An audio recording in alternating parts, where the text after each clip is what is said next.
Welcome back. સુરતથી સમાચાર મળી રહ્યા છે। સુરતમાં બોગસ મેડિકલ ઇન્સ્ટિટ્યૂટ ઝડપાઈ છે। મેડિકલ હોસ્પિટલો બાદ હવે બોગસ મેડિકલ ઇન્સ્ટિટ્યૂટનો પર્દાફાશ થયો છે। દુકાનની અંદર જીએનએમ ઇન્સ્ટિટ્યૂટ ચાલી રહી છે, ત્યારે પૂણા પાટિયા ખાતે આવેલા સિતાડેલ કોમર્શિયલ કોમ્પ્લેક્સમાં આ બોગસ મેડિકલ ઇન્સ્ટિટ્યૂટ ચાલી રહ્યું છે। જીવનદીપ મેડિકલ ઇન્સ્ટિટ્યૂટના નામથી આ કોર્સ ચલાવાઈ રહ્યા છે। એક જ દુકાનની અંદર 6 પ્રકારના કોર્સ ચલાવાઈ રહ્યા છે।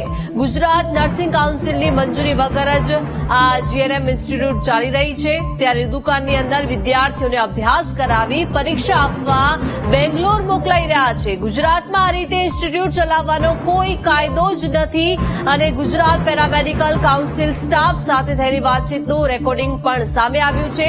પેરામેડિકલ કાઉન્સિલના હેલ્પલાઇન નંબર પર પણ આ ઇન્સ્ટિટ્યૂટ ગુજરાતમાં ચલાવી ન શકાય તેવું સ્વીકાર્યું છે। વધુ માહિતી સાથે સંવાદદાતા ધ્રુવ લાઈવ જોડાઈ ગયા છે। ધ્રુવ, સુરતમાં બોગસ મેડિકલ ઇન્સ્ટિટ્યૂટ ઝડપાઈ છે, કેટલા સમયથી આ ઇન્સ્ટિટ્યૂટ ચાલી રહી છે, કોણ કોણ વિદ્યાર્થીઓ છે અને કોણ કોણ જે સંચાલકો છે, શું વિગતો?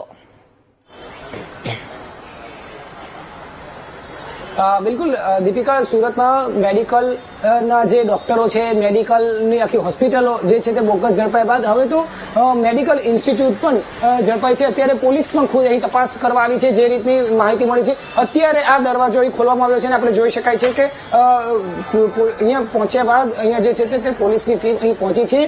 જીવનદીપ મેડિકલ ઇન્સ્ટિટ્યૂટ જે છે તે ચાલી રહી છે અને જે રીતે અત્યારે હાલ અહીં સામે આવ્યું છે કે જીએનએમ નામની આ મેડિકલ પેરામેડિકલનો કોર્સ છે તે અહીં ચલાવવામાં આવી રહ્યો છે।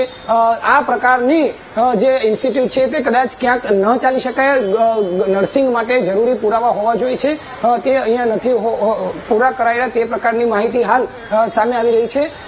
જે રીતે અત્યારે પણ ઓડિયો રેકોર્ડિંગ જે સામે આવ્યું છે તેમાં પણ ખાસ એવું કહેવાય રહ્યું છે કે મેડિકલ ઇન્સ્ટિટ્યૂટ એટલે કે ખાસ કરીને નર્સિંગના કોર્સ ચલાવવા માટે ગુજરાતની જે કોલેજો હોય છે તેની સાથે ક્યાંક સંલગ્ન કે યુનિવર્સિટી સાથે સંલગ્ન કોર્સ કરી શકાય છે, પરંતુ ગુજરાતની બહાર કોઈ પણ પ્રકારે જે છે તે કોર્સ વિદ્યાર્થીઓ કરી નથી શકતા કે અહીંથી સીધા અન્ય રાજ્યમાં એડમિશન પણ નથી કરાવી શકાતું અને અન્ય રાજ્યમાં જ્યારે એડમિશન હોય તો તેને અહીંયા ભણાવવાનું પણ નથી હોતું કે નથી એની પાસેથી ફી ઉઘરાવવામાં આવતી, પરંતુ અહીં આ પ્રકારનું કામગીરી ચાલી રહી હતી। 5 પ્રકારના કોર્સ ચાલી રહ્યા હતા અને અત્યારે અંદરના જે તમે દ્રશ્ય જોઈ શકાય છે, માત્ર એક જ વર્ગખંડ છે અને જ્યારે નર્સિંગ માટેનું કોર્સ કરાવવામાં આવતો હોય તો પ્રેક્ટિકલ પણ થતું હોય છે।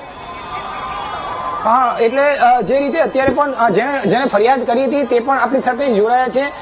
મિતેશભાઈ, તમે જણાવશો તમે કઈ રીતની ફરિયાદ થઈ હતી અને આમાં શું જાણવા મળ્યું હતું, શું કહેશો? લગભગ 3-4 દિવસ પહેલા વિદ્યાર્થીઓની ફરિયાદ આવી હતી કે આ જે જીવનદીપ મેડિકલ ઇન્સ્ટિટ્યૂટ છે એમાંથી નર્સિંગ આ લોકો અહીંયા કોચિંગ કરાવે છે અને બેંગ્લોર એક્ઝામ આપવાનું હોય છે અને માર્કશીટ આવતી નથી ને એવા ઘણા બધા ફીસના ને ઇસ્યુ હતા।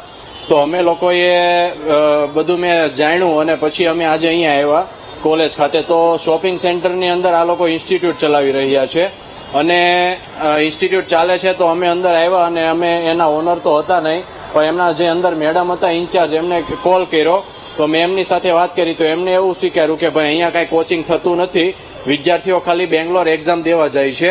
તો ત્યાં થોડીક જ વારમાં બીજી વિદ્યાર્થીનીઓ આવી, એમને અમને પૂછ્યું કે ભાઈ તમે સ્ટડી ક્યાં કરો છો, એમ તો એમને કીધું કે અમે જીએનએમનું નર્સિંગ સ્ટડી અહીંયા કરીએ છીએ કોચિંગમાં અને એક્ઝામ અમારે બેંગ્લોર આપવાની હોય છે। લગભગ 70,000 જેવી આ લોકો પાસે વર્ષની ફીસ લે છે અને ફી રસીદ પણ જોઈએ તો કાચી એકદમ ફી રસીદ આપે છે, એમાં કોઈ સહી સિક્કા હોતા નથી। અને પછી ત્યારબાદ મેં આ બધું જાણવા માટે પેરામેડિકલ કાઉન્સિલ ગુજરાતમાં કોલ કર્યો તો ત્યાંથી એમને એવું કીધું કે જે આ બેંગ્લોર વાળું છે આખું ફ્રોડ છે, ફેક છે, અમે એને માન્યતા ગણતા જ નથી। મતલબમાં ભવિષ્યમાં જો આ કોઈ નર્સિંગ કરીને વિદ્યાર્થીઓ સ્ટાફ નર્સની કે એસએમસીની કોઈ પણ એક્ઝામ આપે તો એ વેલિડ ગણતા નથી, આનું સર્ટિફિકેટ, આવી બધી વાતો અહીંયા છે। તમે જણાવશો, જ્યારે તમે અંદર આવ્યા અને જોયું હતું ત્યારે કેવા વિદ્યાર્થીઓ અંદર જોવા મળ્યા હતા અને શું માહોલ જોવા મળ્યો હતો? જી, જ્યારે અમે આ ઇન્સ્ટિટ્યૂટ ખાતે સવારે આવ્યા ત્યારે સમગ્ર ઇન્સ્ટિટ્યૂટમાં તો કોઈ વિદ્યાર્થી નહોતા, પણ જ્યારે સમગ્ર સંચાલક સાથે વાતચીત કરતા અને સ્ટાફના મિત્રો સાથે વાત કરતા માલુમ પડ્યું। સર, તમે તપાસ કરવા શું જોવા મળ્યું, શા માટે તપાસ કરવા આવ્યા હતા? ભાઈ, એ તો એમણે 100 નંબર ઉપર ફોન કર્યો એટલે એ માટે આવ્યો છું, બરોબર। શું વાત કરી હતી? 100 નંબર પરથી શું જાણવા મળ્યું? એ એકલા મેડમ છે એટલે મને ડર લાગે છે જે હોય ઓનર હારે વાત કરો એમ કહે છે. જે હોય તમારે એને ઓનર હારે વાત કરો. હું તો અહીંયા ટીચર છું, મને એકલીને ડર લાગે છે, મને ખોટું પૂછો નહીં. અચ્છા, એટલે પણ એમને ફોન